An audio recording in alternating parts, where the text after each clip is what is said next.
Welcome to Lakshmi food. સ્વાગત છે તમારું મારી યુટ્યુબ ચેનલમાં. તો ચલો, મિનિટોની અંદર બની જતી અને બધાની ફેવરેટ એવી દહીં તિખારીની રેસીપી આપણે જોવાના છીએ.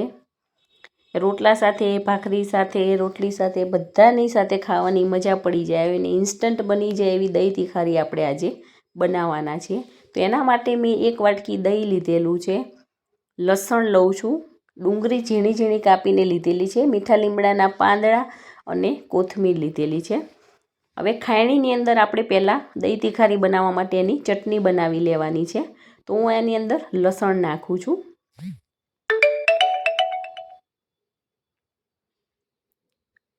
હવે એની અંદર જીરું નાખવાનું છે. 1 ચમચી જેવું જીરું લઈ લઉં છું.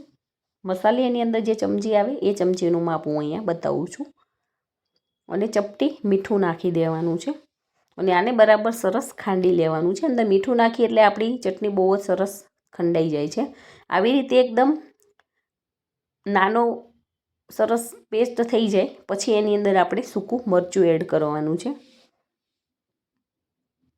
તમે કેવું તીખું ખાઓ છો એના ઉપર આપણે મરચું એડ કરવાનું છે. તમારું મરચું કેટલું તીખું છે એ પ્રમાણે આને લેવાનું છે. મેં અહીંયા 1.5 ચમચી જેવું મરચું લઈ લીધેલું છે અને એને પણ આ લસણ સાથે સરસ આવી રીતે ખાંડી અને તૈયાર કરી લેવાનું છે. ડાયરેક્ટ આપણે લસણ ખાંડીને ઉપરથી મરચું નાખીએ છીએ એનો ટેસ્ટ અને આનો ટેસ્ટ થોડો અલગ આવે છે. એટલે ચટણી બનાવીને દહીં તિખારી તમે બનાવી જોજો, બહુ જ સરસ બનશે. અને જો મારો વિડીયો પસંદ આવે તો વિડીયોને લાઇક કરજો અને તમારા ફ્રેન્ડ ફેમિલી મિત્રોમાં ચોક્કસથી શેર કરજો. હવે આપણું તેલ સરસ ગરમ થઈ ગયું છે. એની અંદર રાઈ જીરુંનો વઘાર કરી લેવાનો છે. ચટણીની અંદર આપણે જીરું નાખેલું છે પણ ઉપરથી આવી રીતે નાખવાનું છે વઘારમાં, એનો ટેસ્ટ બહુ જ સારો આવશે. ચપટી એમાં જીરું એડ કરી લેવાનું છે અને થોડીક હિંગ નાખવાની છે. મીઠા લીમડાના પાન એડ કરી લેવાના છે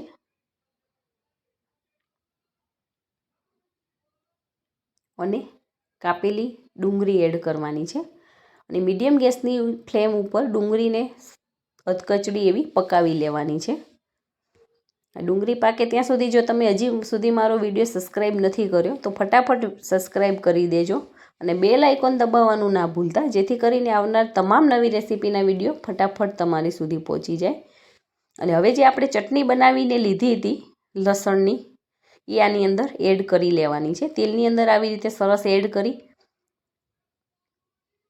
અને મિક્સ કરી લેવાની છે. તો તમે જોઈ શકો છો એકદમ કલર સરસ આવી ગયો છે. હવે ચટણી અને ડુંગળી થોડીક પાકે એના માટે આપણે થોડુંક મીઠું એડ કરવાનું છે. ચપટી હળદર એડ કરવાની છે. ધાણા જીરું લઈ લઉં છું અડધી ચમચી. અને આ મસાલા થોડાક પાકે અને તેલ છૂટું પડે ત્યાં સુધી પકવવાના છે. તો તમે જોઈ શકો છો ધીમે ધીમે આપણું તેલ સરસ છૂટું પડી ગયેલું છે. હવે આની અંદર હું અડધી ચમચી જેવી ખાંડ એડ કરી લઉં છું. આને પણ સરસ મિક્સ કરી લેવાનું છે. ખાંડ આપણી સરસ ઓગળી જાય ને આમાં મિક્સ થઈ જાય ત્યાં સુધી આપણે પકાવી લેવાનું છે. આને બનતા જરાય વાર નથી લાગતી, ફટાફટ બની જાય છે. જ્યારે પણ ક્યારેક એવું લાગે કે આજે કંઈ શાક યાદ નથી આવતું, શું બનાવવું, કન્ફ્યુઝન છે, ત્યારે આપણે દહીં તિખારી ઘણી વખત બનાવી લેતા હોઈએ છીએ. એકદમ સરસ તેલ છૂટું પડી ગયેલું છે. અને જ્યારે આપણે આમાં દહીં એડ કરીએ એ સમયે આપણે ગેસની ફ્લેમને બંધ કરી લેવાની છે, નકર આપણું દહીં ફાટી શકે છે એટલા માટે. અને આને સતત આવી રીતે દહીં નાખ્યા પછી ચલાવતું રહેવાનું છે. તો તમે જોઈ શકો છો ફટાફટ આપણી દહીં તિખારી બનીને તૈયાર થઈ ગયેલી છે.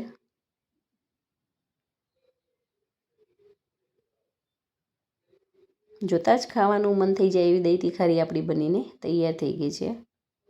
તો તમે પણ આવી રીતે બનાવજો અને ટ્રાય કરજો અને કમેન્ટમાં કહેજો કે તમારી દહીં તિખારી કેવી બને છે.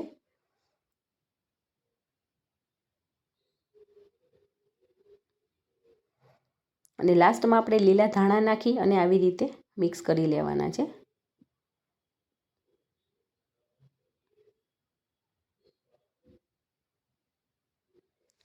દહીં અહીંયા મીડિયમ ખાટું લીધું છે, બહુ ખાટું દહીં નથી લેવાનું, મીડિયમ ખાટું એવું જ આપણું દહીં લેવાનું છે, નહીં તો મજા નહીં આવે.